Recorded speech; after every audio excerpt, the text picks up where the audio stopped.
segue as I start moving the baby drinkers toward the Plaisance. Everything's red, so they make the segue very well. But when you go to drink and the water's not turned on and there's nothing in there, then you keep drinking out of the baby ones. Hello. So one does keep making mistakes. And so I'm like, how come they're still drinking so much water out of the baby drinkers? They should have made this shift. And it's like, oh, I get it. I get it now. So I slowed them down by 2 days. We should be finished by the end of today. Feed, you want to start them on at least 21% protein. And so feed is important. Feed needs to be fresh. It is not just my opinion. I mean, when I buy, yes, I buy my feed fresh from Coyote Creek. And if you buy it from, because we buy in bulk, but if you buy it from Callahan's or you buy it from Buckmore, you buy it wherever you buy it, even if it's not Coyote Creek, I don't know how you know that it's fresh if it's not from Coyote Creek. It's my value. I know it's fresh because it only comes in and then it goes out. But smell it. And if it's, you know, if it's gray, you might want to think about that. How fresh is something that's, you know, I mean, grain is not gray. Grain is yellow or red when it's broken. Always gray. It's just all my pellets are always just. They're gray. I mean, I know. I can only tell you what I think. Yeah. And again, if chickens are like this outside and what they get is an older feed to augment them, but it's complete nutrition, that may be one thing because they're getting lots of freshness in bugs, in grass, in your kitchen leavings. But for babies, I would really recommend that you get something that's not gray because it needs to still be really rich with nutrition. And after a month of having cracked the grain, it is no longer fresh. So 2 weeks is actually ideal. A month is fine. But get beyond a month and get to 2 and 3 and 4 months, and you're really talking about a feed stuff that's not going to have so much going for it anymore because the nutrition begins to wane when the grain is cracked, when the grain is broken. The other thing about feed for babies is no matter where you get it, it's going to be of different thicknesses.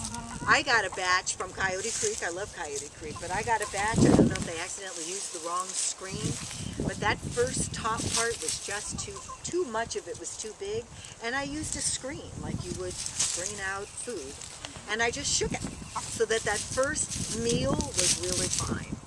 Later on, they loved the thick stuff. I mean, I didn't throw it away. I just threw it back in the barrel because they were ready for it later. If it's pretty much a mix, just put it all out. They'll eat what they can, and later they'll go back and eat that. Their introductory meal, when they get it, they need to be able to see it and not fall down while they eat it. So they'll talk about putting down paper. Watch paper. Paper's slippery, and then you'll get splatter leg because it's slippery. So then you put the feed all out. Well, the feed has grit, and so they might get a good hold on the feed, but as they eat the feed, more and more of the paper is exposed, and all of a sudden you'll watch. I mean, I watched. I used to do paper, and I just watched some chick take a dive and said, okay, paper's not the answer. I don't know yet what it is. What I use is last year's frost cloth because it doesn't work for frost prevention more than a couple years. It gets photodegraded and it doesn't keep frost off your garden plants. And so I cut, you know, a strip that's about like this, lay it down, and I use the red starter trays, lay them all out, fill them up, and scatter, and I'm messy at it. I lay it up and let it spread all over, and then they come and they find it, and they don't fall down. And after about a day, I pick it up, and I start being neat. But I want them to find it. They need to find their feed. They don't know it's in the red thing. So I just want them to find it the first day. And then I clean up all that extra laying down stuff. It keeps it out of the litter, which is also nice. And again, if you're only working with 6 chicks, it's still the same, you know, they'd have to find their feed, they have to be able to get to it, and you want to keep it kind of clean so that they don't keep picking. They just do that, but give them a few days before they do that. Like you will find 2 days ago, they started scratching. I love it. It's a mess. And then the water gets dirty fast because they're scratching. And because there's bugs. and they find it and they eat it, and that's great. But they make, I'm sure when we go in there, I'm probably going to like cringe and wish you hadn't seen it, but there's going to be litter in all of their water things because it just works that way, and probably even in their super feeders because they scratch. It starts somewhere around a week. They just go to town and they make a mess. For smaller brooders, I was going to say, I mean, you can put it then in the compost after if you have like some kind of paper towel or something that just has some kind of traction and softness. You could just do something a little more disposable, but that you can still recompost and reuse. And if it's little, you only need 1 or 2 little pieces. Right. And you've got it covered. Just make sure they don't fall down. And it doesn't get mixed up in the litter too young, because that'll make a mess. Oh, she's trying to visit her old captain. We got captain from her. Oh no, actually she's on the phone here. I thought she was on the phone. Captain. So disease prevention, cleanliness, I kind of have talked about that. If you have more questions, let me know. Low stress is key, actually, and the way that they start is key to disease prevention because it bolsters them. Molasses, yogurt, and apple cider vinegar. And yogurt, I'm going to say, I'm going to start yogurt tomorrow, probably, maybe today. What I have learned is that it has made a big difference in the coccidiosis because we have so many chicks and they all poop. It's a lot harder for us to keep all that up and out of the way. If you have a dozen chickens and that now they're chicks and they're in that susceptible to coccidiosis phase, it's pretty easy to keep it clean. When you have 100 or 200, it's not so easy to keep all that poop gone. So I use deep litter to try to break it down. But also feed yogurt or milk from day 7 to 14 every day, as much as they eat. If it's milk, it's best if it's raw, but it needs to be whole. Same with yogurt.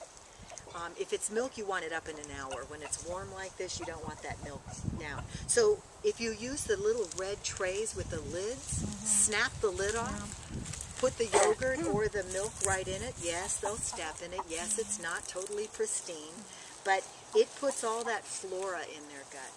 And it made a big difference in the last 2 flocks I did. I did it as preventative measure instead of, I noticed that the coccidiosis, they're going to have it. It's like staph on human skin. It's just there.